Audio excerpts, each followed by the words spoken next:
Well, hello boys and girls. Welcome to the third video in the Epic Pinball Silver Ball series, and this time Epic Pinball Pack 2.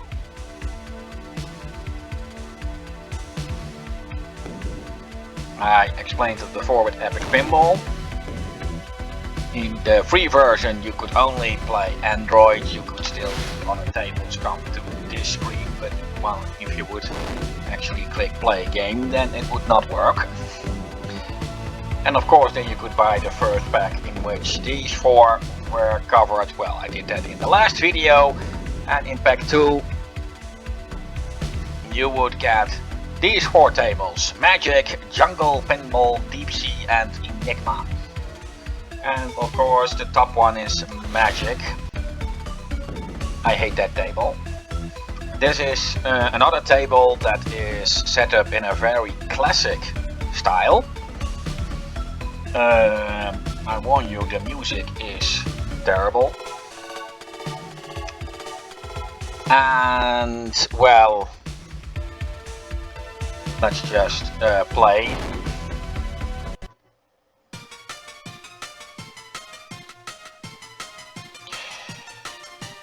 We only have the side lanes for 1000 points. That will also get me the ball lost. One of the biggest issues you will be dealing with is you can already see it on the jets. It says 100 if lit, only if lit, and that hole above Magic, if the ball runs into that, then the jets will work. That's basically a bit of luck if that happens. If I hit that that cushion near that magic wand on the left, then at least the yellow jets will work. Ace of hearts is 100, ace of clubs 200, ace of spades 300 and diamonds is 400, and you can already see it says arrow change at the two bumpers next to the flippers. Well, that as the ball bounces between them, the ace will just shift one to the right, and if it was already on ace of diamonds, it will just reset to ace of hearts. Well, let's get it to run. At least I have.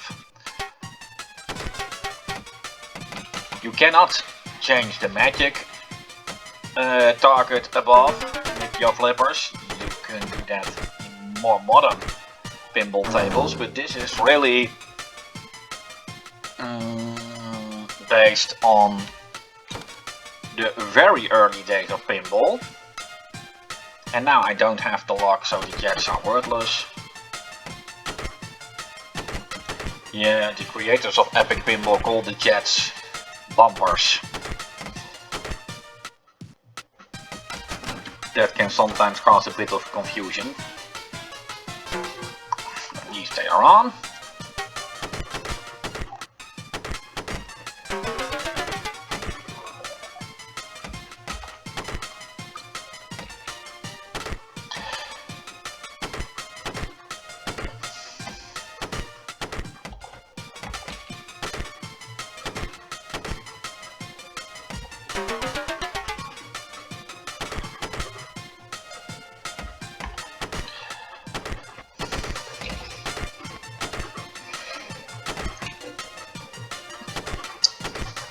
And goodbye!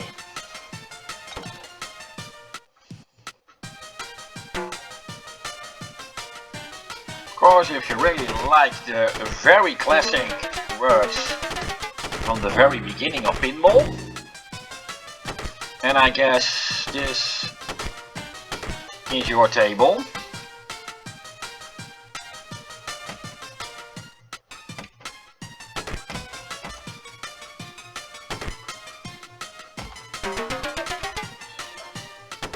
But if you are in for the more modern works, yeah, then you might be wanting to skip this one.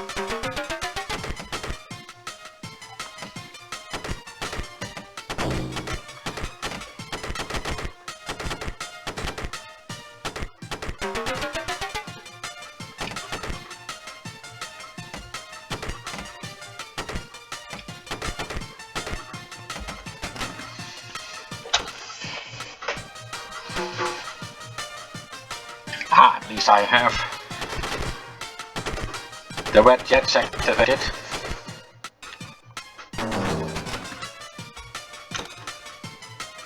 For as much of fun that could provide. No messages during play. I don't know if I said it before. Since this is of course a table based on the very classics.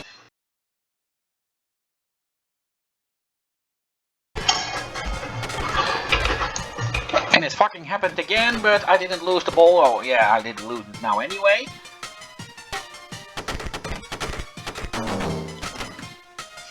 I really hope Windows will behave itself.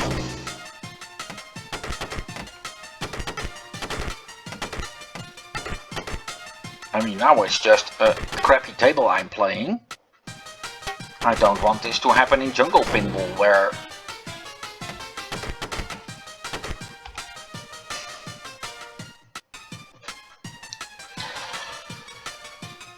which is, of course, the next table.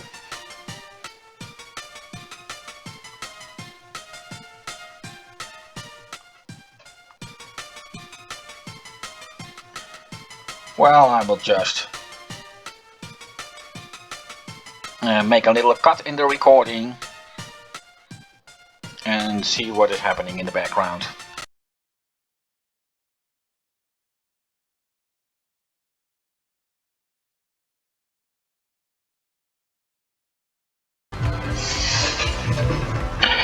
Well, I think that problem with Windows has been solved, so I hope there are no further breakups in the rest of what I'm recording, and luckily I can glue it all together in once. Jungle Pinball is a very nice looking pinball table. I really like how it looks. It is unfortunately a table that is very hard, so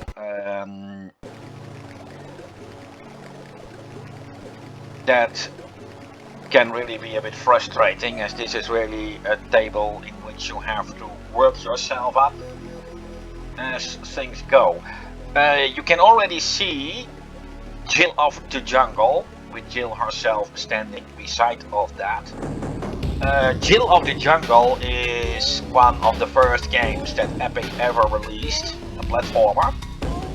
Of course, if you have seen my entire channel, then you must already have come across videos in which I was playing that game. And many things that you will see in the Jill of the Jungle game have been put into this table as a result. Like the apples in Jill of the Jungle, they are your health bar.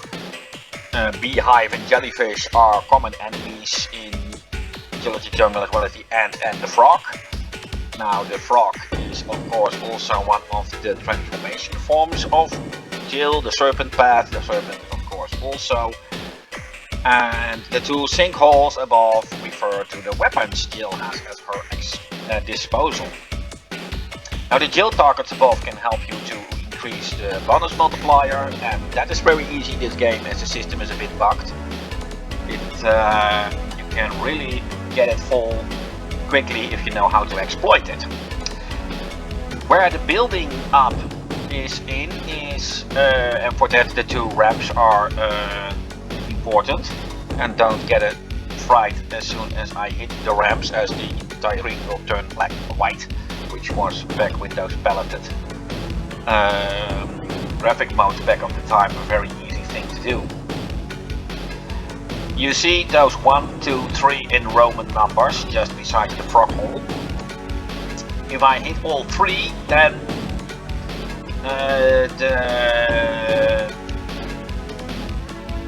the light right ramp when flashing light will flash, and if I hit the blade sinkhole, then the right ramp will activate with a very special bonus. And these two targets under the left ramp will light up the left sinkhole with the throwing star, and of course light the left ramp. Despite it being only 2 targets for the left and 3 for the right, the left is actually harder to get, and so the one with perhaps the most beautiful bonuses. The jets will flash up all 3 when I hit either one of them. That is nice to note. That has also to do with the palleted mode. Only 256 colors, so they had to improvise a bit. And when you change one color in the palette, everything with the same color will change with it.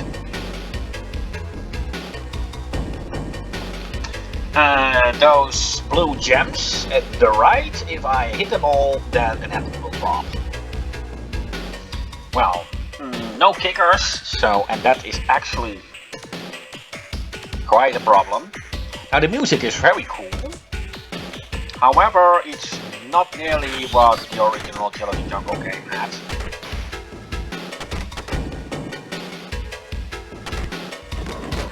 And I guess it's a bit of personal taste, if that is a good or a bad thing. I got the multiplier at 4 already and losing my ball, but this is what I meant with the easy to exploit bug, and blade hole is lit.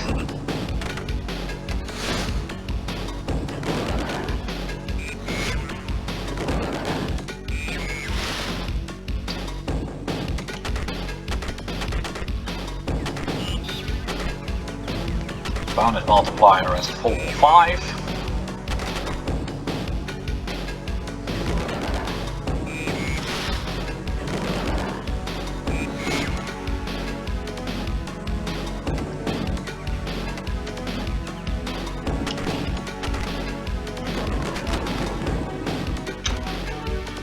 Dang.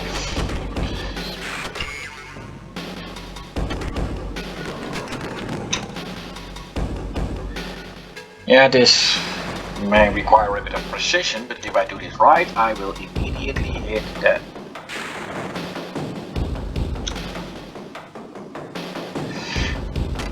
And that was too much. Dang! Messed up again.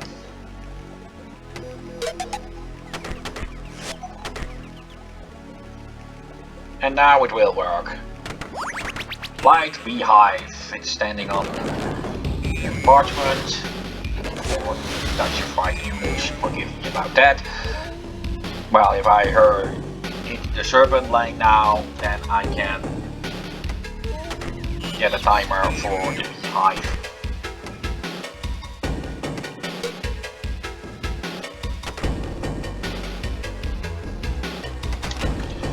I'm really not doing my best, but I've done much better.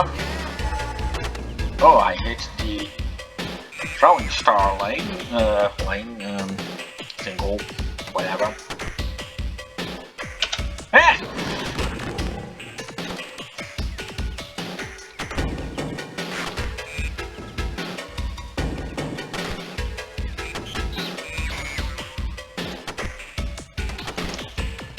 But I already told you this is perhaps the hardest table the game has to offer. Only Excalibur may be a bit harder depending on who you ask. But at least Excalibur has a few kickers, where the side lanes are actually not your biggest problem. In this table, the side lanes are. Now I have an alternate score due to the jungle hunt, and that will count to the bonus, which can become times 5. Notice also, if I can get the next sword bonus to activate, which is not likely to happen, but if it happens, then I will get a double bonus. So that means that the ultimate score I'm now getting with Jungle Hunt will then even count 10 times in total. But like I said, it's not going to happen. Another bug is that the word Jungle Hunt was written through the last bonus above.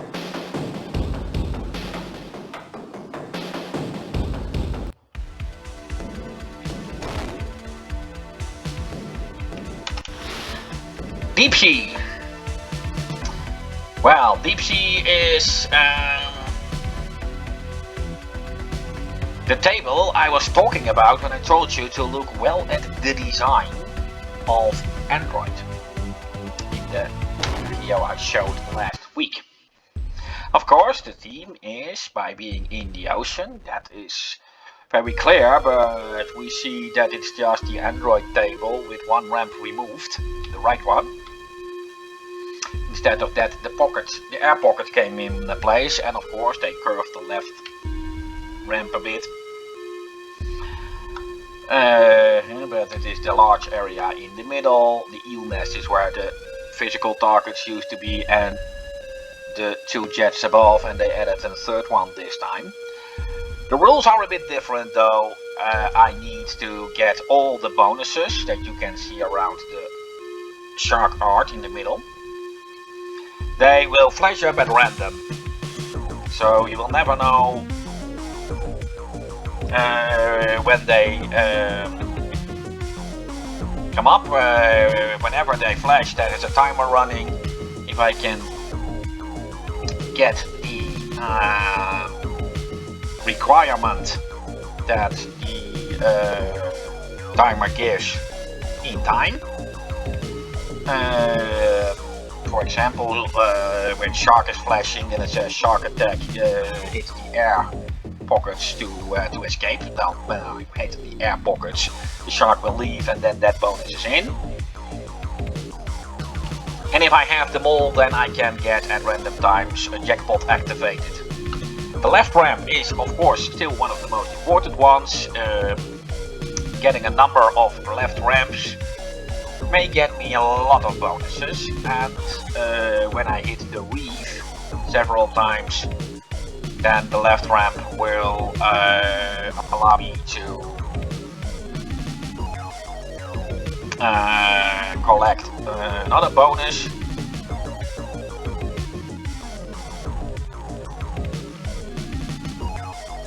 And well, I guess that's the most important stuff for now.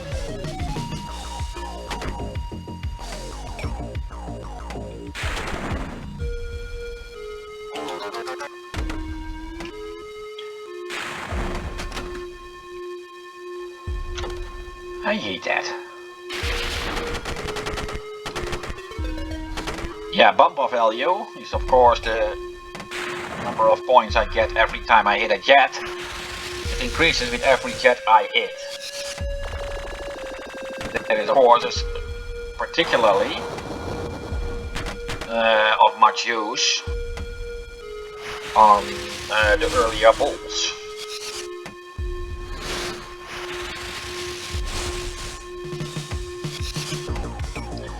Well, if I hit 10 times the left ramp, I will get an extra ball. Another skill shot.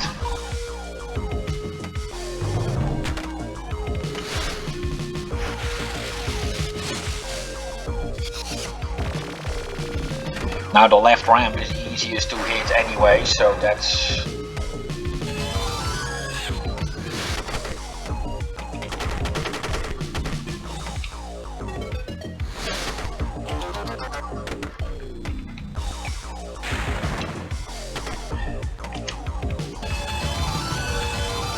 I was not really sure what happened there.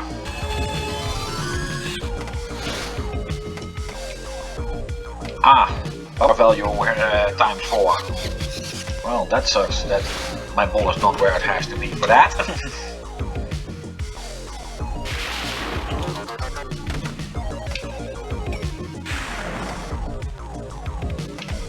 Yeah, the left ramp is a bit bugged. Sometimes the ball walks on there without any particular reason.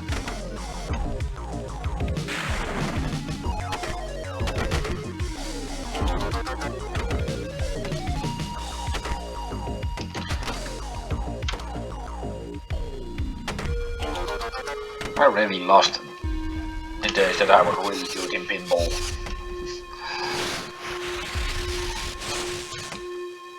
Five times.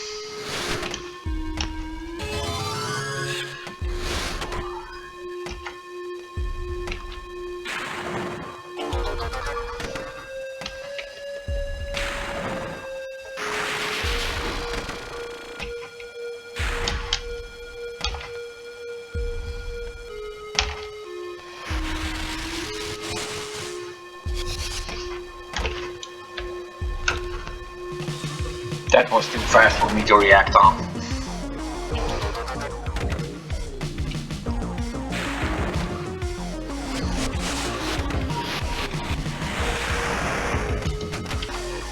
I wouldn't be able to get that one anyway.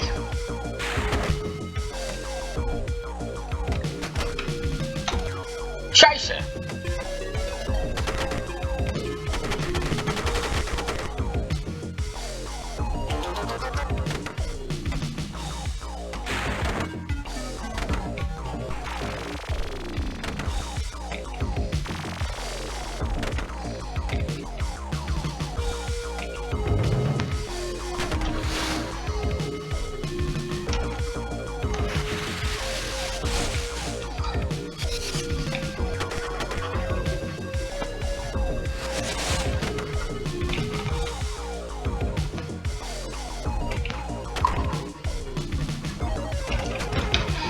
Well, this may be one of my worst performances in this particular table yet.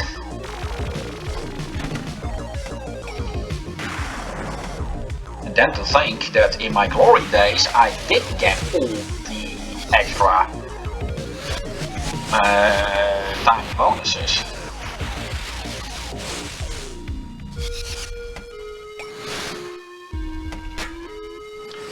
After all, I never really took the trouble to read up the rules that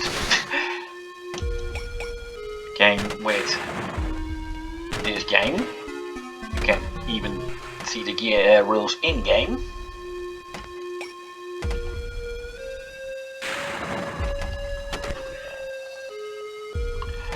The treasure ramp is the left ramp.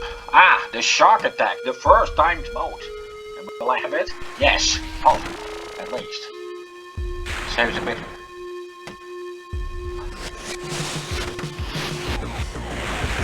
At least my dignity is saved for a bit. Ah!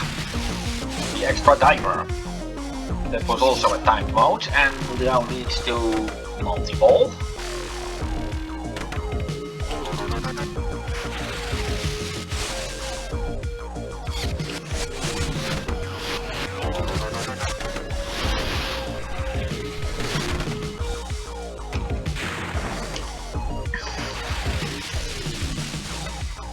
Oh, I did hit the extra ball. So, despite this being ball number 9, it will not be the last one.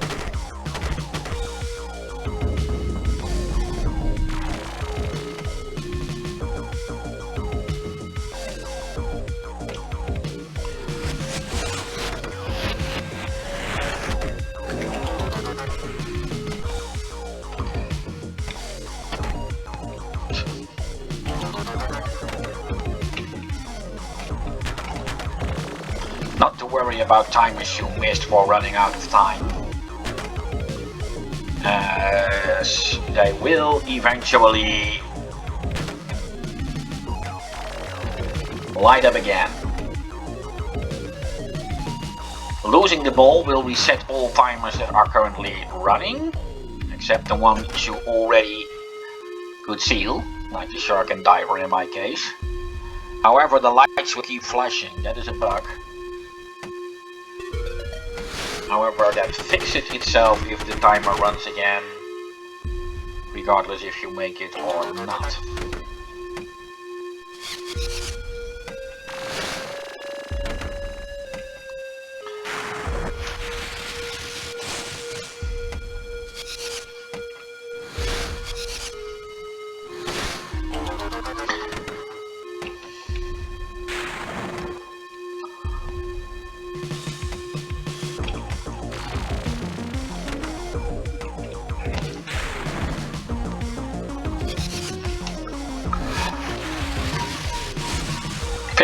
times 20 for secret treasure.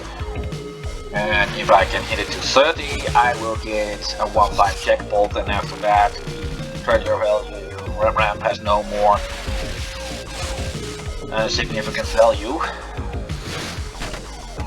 Yeah. Shice. Well, so far deep sea. And now for the last one, Enigma, and that would of course be one that if you have the free version of this game, or the one with only the first pack, the one that may puzzle you the most. An empty table with only a question mark. What will we get out of that, huh? Well, let's just run it. A nice plasma field on the background. They really played with palletized graphics mode.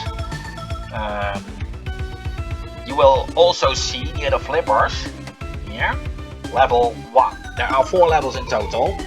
The 4th one cannot be completed, that is just an endless one.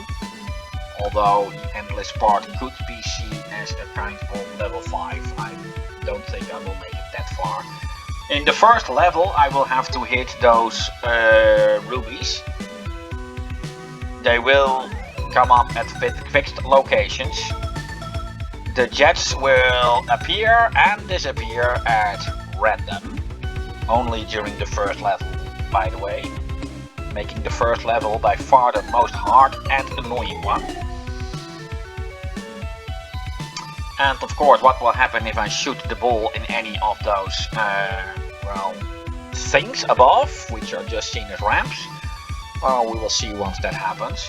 Of course, the big question is, where's the ball launcher? Well, it's here.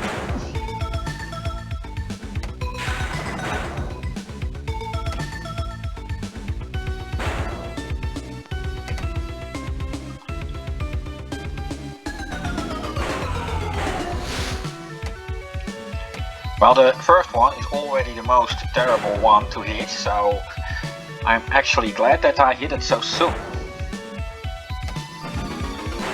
Now you see that spiked ball, that's a mine. If the ball runs over that, it's destroyed.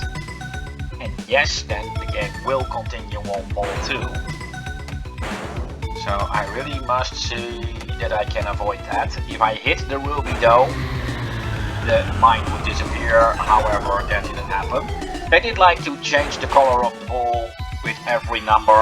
However, after ball 5, the rest is considered cheating. If I hit the shoes, I will advance to the next level, and that's just a kind of Arkanoid.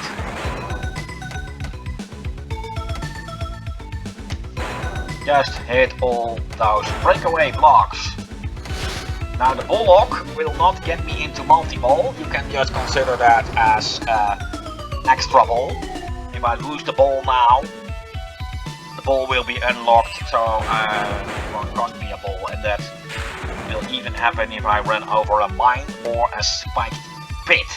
Spiked pits are what the 3rd level is actually very notorious for, but more about that when we actually get that far. Level 2 is overall the easiest level.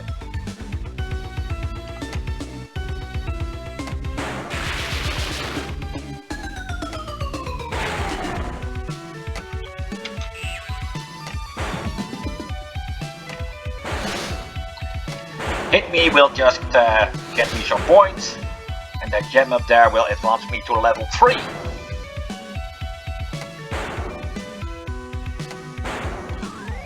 That little circle just above the level 2 notice will push the ball away. Ouch, yeah, hit me. Oh, nice that I can play with language like that. The breakaway wall will just reset until I get into level 3. And now I need to get those tiny dots that will appear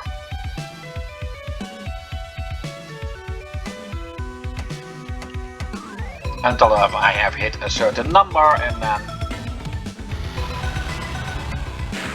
spiked pit,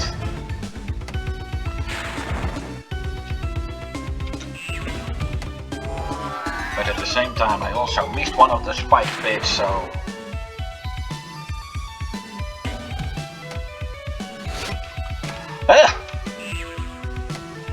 This ball is heavier than the others, you really must take that in mind.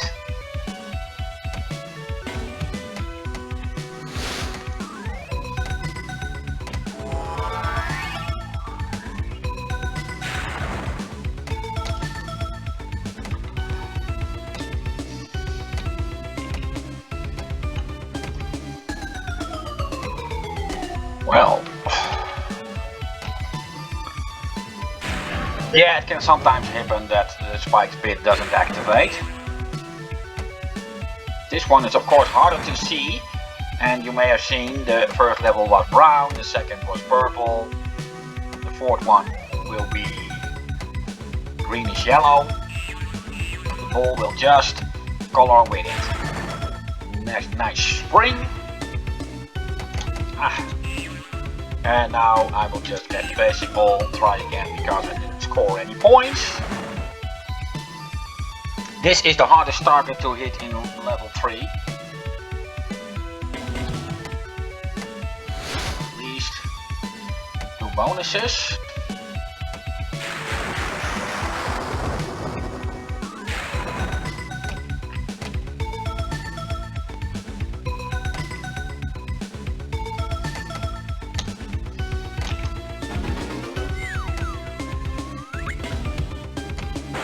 And, well, the hand is extra bonus, and this will get me into level 4. I will first hit the gems in random order.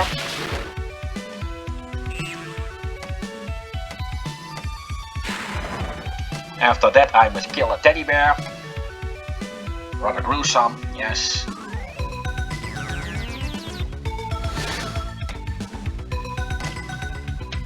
Dang.